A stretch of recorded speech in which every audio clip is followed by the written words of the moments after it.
Roughly 1,500 families live in Remington, located in the middle of Baltimore. Most of those families have stayed within the same boundaries for 3 generations. The majority of residents are white, unskilled workers who live in row houses built at the turn of the century. Families stick together in Remington. Nevertheless, residents complain that many of their problems start at home. It's not just young people. It's just not young people. There are older folks out there really getting, down to it. I think they just barely hit the top of the iceberg when some of them said that there's new people 40 and 50 who are doing drugs, possibly family members. I think that's where most of the problems with you start, in the family, parents.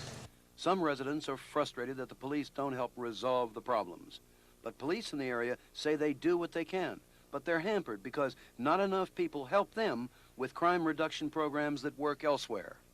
Presently, they have a nucleus of a small nucleus of people who are very active, and I'd like to see that extend.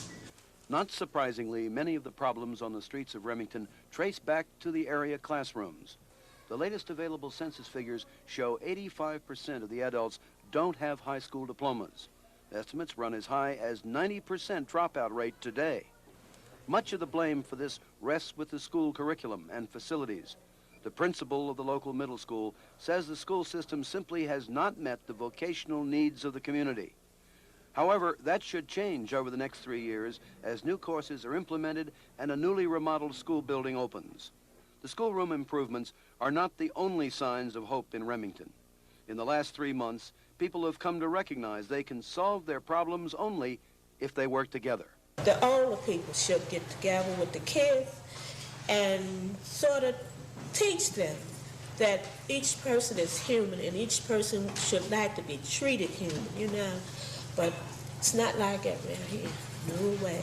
This may sound simple, people realizing they must work together, but not every community pulls together like Remington does. When the adults heard the young people of the area speak about the problems, they set up a youth subcommittee of the community association.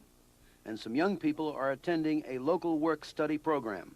And just last week, some of them met with the police to discuss problems with late-night noise from groups gathered on street corners.